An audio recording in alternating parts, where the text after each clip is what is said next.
세무사 시험에 심각한 문제가 있어서 작년 12월에 여기 계신 분들과 함께 감사를 해야 된다라고 촉구를 했고 고용노동부 감사가 이루어졌습니다.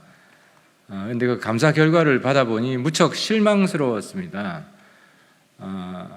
지금 우리 수험생들이 이제 가장 지금 그 문제 제기하는 것은 채점을 잘못했다, 부정 채점이 있었다 하는 것인데, 그 부정 채점 오류가 분명히 있음에도 불구하고 고용노동부 감사에서 그걸 인정하지 않았다는 것이 확인이 되었습니다.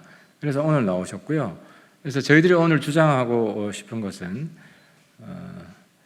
채점 오류가 명백한데도 고용노동부가 그것을 덮었다 때문에 이 채점 오류가 분명한 문제에 대해서 감사원에서 재감사를 신속하게 진행해야 한다 하는 것이 오늘 말씀드리고자 하는 핵심 내용입니다. 조금 더 자세히 말씀을 드리면 그 세법학 4번 문제입니다. 이게 세법학 1부 4번 문제인데 이 4번 문제가 총 20점입니다. 20점이고 이 안에 소문항 3개가 있습니다. 3개가 있는데 이 3개의 문항 채점이 모두 잘못되었습니다. 모두 잘못되었고 그래서 일반 수험생들 중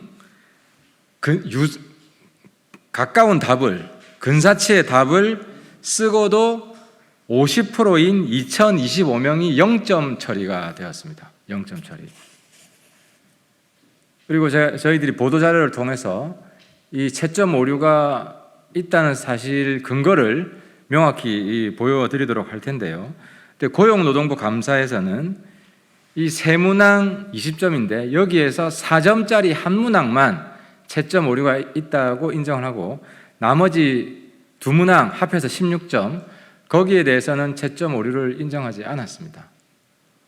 때문에 우리 수험생들이 지금 아주 지대한 불이익을 받았습니다. 또 한 가지는 이 세무사 시험의 가장 큰 문제가 그 수험생이 두 부류입니다. 하나는 일반 수험생이고 또 하나는 국세청 출신 직원들, 경력직인데요. 경력직이 보는 시험은 굉장히 쉽게 내고 경력직이 안 보는 시험은 굉장히 어렵게 내고, 그래서 일반 수험생들, 경력직이 안 보고 일반 수험생들만 보는 거는 굉장히 어렵게 내서 어렵게 내고 채점도 부정 채점을 해가지고 꽈락률이 82.1%를 만들었습니다. 그리고 경력직이 보는 거는 굉장히 쉽게 내서 꽈락률이 16%. 그러니까 경력직은 꽈락률이 16%, 일반 수험생은 꽈락률이 82.1%로 해서 결과적으로 예년에는 경력직 합격률이 한 자리 숫자였는데 이번에는 33.6%로 올라가게 하는 초대형 불공정 사건을 만든 겁니다. 그럼 제 말씀을 이 정도로 하고 당사자인 오늘 세무사 시험 제도 개선연대 5분이 나오셨는데요. 우리 대표로 추가 말씀을 좀 듣도록 하겠습니다. 안녕하십니까. 세무사 시험제도 개선연대 대표 황연하입니다. 작년 세무사 시험 불공정 문제에 대한 고용노동부 감사 결과가 얼마 전 있었습니다. 탈락한 수험생들이 주장했던 바와 같이 채점의 일관성이 결여되어 있었고 출제와 채점에 있어 규정을 준수하지 않은 사실이 감사 결과로 드러났습니다. 그러나 관련자 징계와 재채점의 권고를 하면서도 왜 그러한 일들이 벌어졌는지에 대해서는 혐의를 밝히지 못하였고 8대 의혹에 대하여 위법 부당한 사실이 없다고 결론을 내렸습니다. 음주운전은 하였으나 술은 마시지 않았다와 같은 결론을 내린 것입니다. 당초 고용노동부가 산업인력공단의 상위기관으로서 제식기구 감싸기식 감사가 될 것을 우려하였는데 그 우려가 현실이 된 것입니다. 도대체 이러한 엉터리 감사를 4개월씩이나 걸려 한 것인지 분통이 터지지 않을 수 없습니다. 온 국민이 지켜보고 많은 국회의원분들이 한치 의혹도 없이 밝혀줄 것을 고용노동부에 요구하였는데 소송도 진행 중이고 입법부와 사법부에 아랑곳하지 않는 이러한 행정부의 태도는 삼권 분립의 한계를 여실히 보여줍니다. 이에 세무사 시험제도 개선연대는 고용노동부 감사 결과를 받아들일 수 없으며 다음과 같은 조치가 이루어지도록 요구하는 바입니다.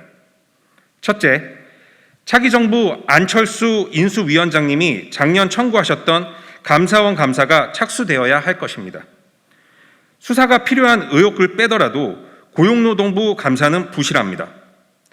일례로 세무사 시험 출제위원 선정 및 요건 규정이 존재하고 해당 출제 교수가 해당 요건을 충족하지 않는 자임이 드러났지만 고용노동부는 아무런 근거 없이 적격 출제자라고 밝혔습니다. 따라서 기존에 제기하였던 의혹에 대하여 재차 감사가 이루어져야 할 것이며 고용노동부의 감사도 감사 대상에 포함되어야 할 것입니다. 둘째, 고작 4점짜리 문항이 제초점이 아닌 최소한 해당 채점위원이 채점을 맡았던 상속 및 증여세법 20점 문제에 대한 전체 재채점이 이루어져야 할 것입니다. 4점짜리 단답형 문항조차 채점의 일관성이 결여되어 있는데 나머지 16점에 대하여는 인정하고 넘어간다는 것이 이해될 수 없습니다. 실제로 수험생들은 나머지 문항에 대하여도 출제와 채점의 오류를 주장하고 있습니다.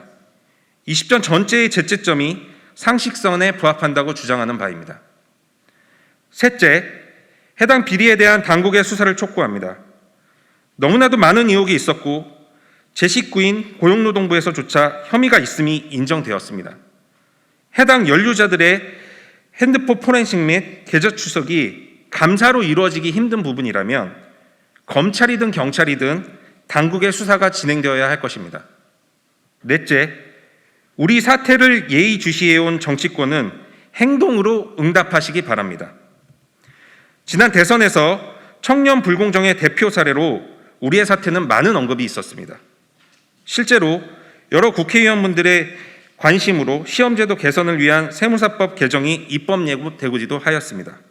그러나 아직 실질적 성과를 이뤄내지 못하였습니다. 이러한 불공정 사태가 가능했던 이유는 애당초 불공정한 시험제도에 있었습니다. 일부 경력직 세무공무원들에 대한 시험면제 특혜 제도는 반드시 철폐되어야 합니다. 하여 앞으로의 수험생들은 다시는 이러한 일을 겪게 하지 말아야 할 것입니다. 지난 12월 1일 시험 발표 이후 억울함을 호소하고 눈물을 흘리며 다시 책상 앞에 앉았던 젊은이들은 이제 그 억울함이 분노로 바뀌었습니다. 분노의 표출이 어떤 파장을 미칠지 국가는 엄중히 판단하여야 할 때입니다. 이 사태의 적극적인 해결이 이루어지지 않을 시 세무사 시험제도 개선연대는 끝까지 행동으로 보여줄 각오가 되어 있습니다.